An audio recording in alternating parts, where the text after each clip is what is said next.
Welcome all to the Studysl English YouTube channel. මේ ඉස්සෙල්ල පාඩමෙන් අපි කතා කරා the කියන ආටිකල් එක භාවිතා වෙන ආකාරය නැත්නම් භාවිතා වෙන අවස්ථා ගැන.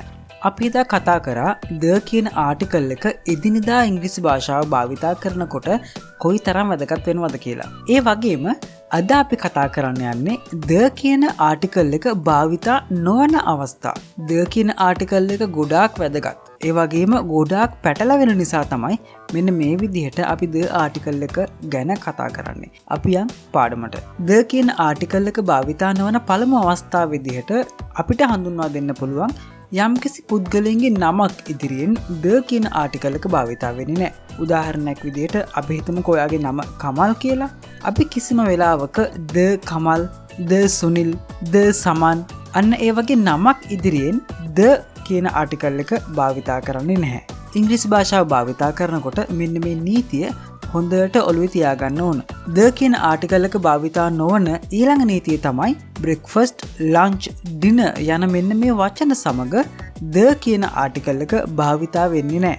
the කියන ආටිකල් එක lunch, breakfast, dinner මෙන්න මේ වචන ඉදිරියෙන් the කියන ආටිකල් එක භාවිතා වෙන අවස්ථා තියෙනවා. ඒ අවස්ථාවක් තමයි අපිට dinner, breakfast, lunch මෙන්න මේ ආහාර වේලක් ගැන විශේෂීකරණයකින් යුක්තව කතා කරන අවස්ථාවක් හම්බුනහම අපිට the කියන වචනය නැත්නම් the කියන ආටිකල් එක භාවිතා කරන්න පුළුවන්.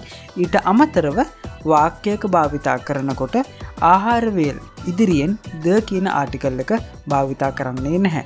උදාහරණයක් විදිහට මෙන්න මේ වාක්‍යය බලන්න. What did you have for dinner? What did you have for dinner? ඔයා රැට කෑවේ මොනවද? අපි මේ වාක්‍යය what did you have for the dinner කියලා කියන්නේ නැහැ.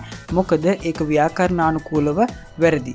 ඒ නිසා මීට පෙර මේ වගේ meal times නැත්නම් breakfast, lunch, dinner වගේ දේවල් ගැන ඔයගොල්ලෝ නිරන්තරයෙන්ම කතා කරනවා. එහෙම කතා කරනකොට the කියන ආටිකල් එක ඉදිරියෙන් යෙදුවනම් ඒක අද ඉඳලා නිවැරදි කරගන්න පුළුවන්. the කියන ආටිකල් එක යෙදෙන්නේ නැති තුන්වන අවස්ථාව තමයි නාමපදයක් හා අංකයක් ඉදිරියෙන් the කියන ආටිකල් එක යොදන්නේ නැහැ. උදාහරණයක් විදිහට මෙන්න මේ වාක්‍යය බලන්න.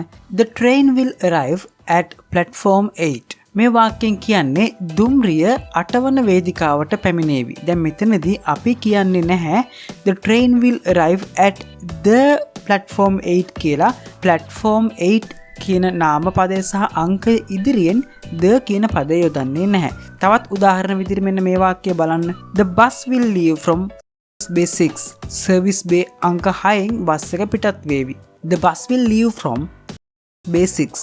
There is a ghost in room 99. There is a ghost in room 99. කාමරාංක 99 භූතයෙක් ඉන්නවා. අපි මේ අවස්ථාවේදී කියන්නේ නැහැ there is a ghost in the room 99 කියලා. මොකද අපි the නාමපදයකුයි අංකයකුයි එන අවස්ථාවකදී ඊට ඉදිරියෙන් the කියන ආටිකල් එක භාවිතා කරන්නේ නැහැ කියලා ඉංග්‍රීසි ව්‍යාකරණ නීතියක් තියෙනවා. ඊළඟ නීතිය තමයි අපි නිරන්තරයෙන්ම එදිනදා ජීවිතයේදී භාවිතා වෙන වචනයක් තමයි මෙන්න මේ work කියන වචනය.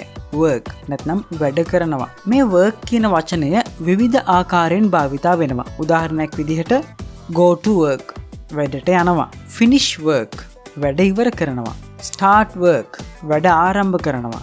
be at work වැඩ කරන තැන ඉන්නවා. මෙන්න මේ වගේ අවස්ථාවලදී මෙන්න work කියන වචනේ යෙදෙන විවිධ අවස්ථාවලදී work කියන වචනේ ඉදිරියෙන් the කියන ආටිකල් එක යොදන්නේ නැහැ. මීට ඉස්සෙල්ලා එහෙම work කියන වචනේ ඉදිරියෙන් the කියන ආටිකල් එක යොදාගෙන කතා කරා නම් මෙන්න ඒක නිවැරදි කරගෙන කතා කරන්න හොඳම අවස්ථාවක්. අපි එහෙනම් ඊළඟ නීතිය ගැන කතා කරන්න යමු.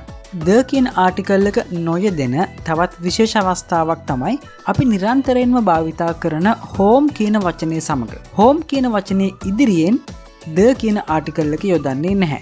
home කියන වචනය විවිධ ආකාරයෙන් විවිධ අවස්ථාවලදී භාවිතා වෙනවා. මේ බලන්න go home, arrive home, come home, get home, work from home මෙන්න මේ විදිහට home කියන වචනේ විවිධ ආකාරයෙන් භාවිතා වෙනවා. දැන් මේ දිනවල බහුලවම භාවිතා වෙන්නේ work from home කියන යෙදුමනේ. අපි කවදාවත් දැකලා තියෙනවද work from the home කියලා කොහෙදී හරි? නෑ නේද? ඒකට හේතුව තමයි the කියන ආටිකල් එක home කියන වචනේ ඉදිරියෙන් අපි භාවිතා කරන්නේ නැහැ. එතකොට මම හිතනවා ඕගොල්ලෝ මේකත් වැරදියට භාවිතා කරා නම් මෙතෙක් කාලයක් ඒකත් නිවැරදි කරගන්න අවස්ථාවක් තමයි මේ. අපි යන් ඊළඟ නීතිය ගැන කතා කරන්න. ඊළඟට අපි ද කියන ආටිකල් එක යොදන්නේ නැති තවත් අවස්ථාවක් තමයි යම්කිසි පොදු ස්ථානයක් පිළිබඳව පොදු අදහසකින් කතා කරන අවස්ථාවකදී අපි ද කියන ආටිකල් එක අන්න ඒ ස්ථානයේ නම ඉදිරියෙන් යොදන්නේ නැහැ. උදාහරණයක් විදිහට the hospital, the police station, the prison, the college, the university. මෙන්න මේ විදිහට අපි පොදුවේ කතා කරනකොට අපි ද කියන ආටිකල් එක මෙන්න මේ පොදු ස්ථානයේ ඉදිරියෙන් භාවිතා කරන්නේ නැහැ. ඕගලන්ට මෙන්න මේ වාක්‍යය මම යොදා ගන්නවා මේක පැහැදිලි කරලා දෙන්න. මෙන්න මේ වාක්‍යය බලන්න. I am in hospital. I am in hospital. මම hospital එකේ ඉන්නේ. මම රෝහල්ගත වෙලා ඉන්නේ. දැන් මෙන්න මේ වාක්‍යය බලන්න. My sister went to the hospital. My sister went to the hospital. මගේ සහෝදරිය ස්පිරිතාලයට ගියා. දැන් මේ පළවෙනි වාක්‍යයේ I am in hospital. මෙන්න මේ වාක්‍යයේ තේරුම තමයි මම රෝහලේ නේවාසිකව ප්‍රතිකාර ගන්නවා. දැන් දෙවෙනි වාක්‍යය මොකද්ද කියන්නේ? My sister went to the hospital. මගේ සහෝදරිය ස්පිරිතාලයට ගියා. මෙතනදී අදහස් වෙන්නේ මගේ සහෝදරිය ස්පිරිතාලේ නැත්නම් රෝහලේ ඉන්න කවුරු හරි බලන්න වගේ දෙයකට නැත්නම් වෙනත් කාර්යයක් සඳහා රෝහලට ගියා කියන එක. මේ වාක්‍යය බලන්න. My brother is in prison.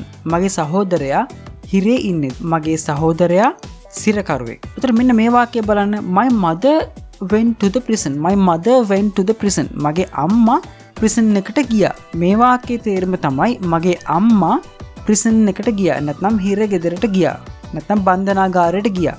මේ වාක්‍යයේ තේරුම තමයි බොහෝ දුරට මගේ අම්මා මගේ සිරගත වෙලා ඉන්න සහෝදරයා බලන්න ගියා මිස අම්මා සිරගත වෙලා නෙවෙයි. මොකද අම්මා බන්ධනාගාරයට ගිහිල්ලා යම්කිසි කාර්යයක් කරගෙන මගේ සහෝදරයා බලලා ආපහු එනවා. නමුත් my brother is in prison. මගේ සහෝදරයා සිරකරුවෙක්. මගේ සහෝදරයා සිරගත වෙලා ඉවරයි. අන්න ඒ විදිහට තමයි මෙන්න මේ ද කියන ආටිකල් එක භාවිතා වෙන්නේ.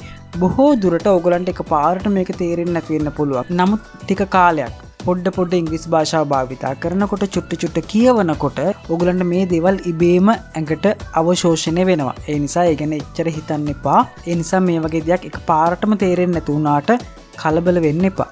අවසාන වශයෙන් අපි කතා කරනවා වැදගත් පොදු ස්ථාන. මෙන්න මේ වැදගත් පොදු ස්ථාන පිළිබඳව අපි කතා කරනකොට ද කියන ආටිකල් එක මෙන්න මේ ස්ථාන ඉදිරියෙන් අපි යොදන්නේ නැහැ.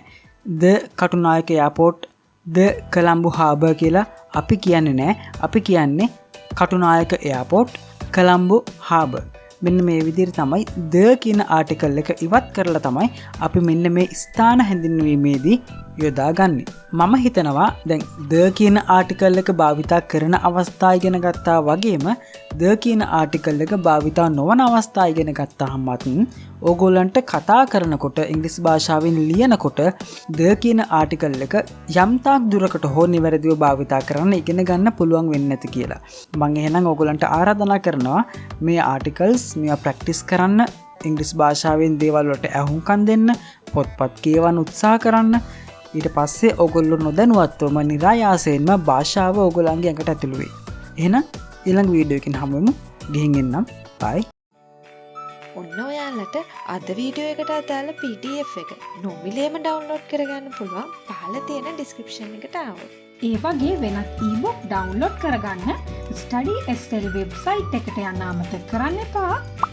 ඉතින් යාළුවනේ අපේ YouTube channel එක subscribe කරන්න, අපේ FB page එක follow කරන්න අමතක කරන්න එපා.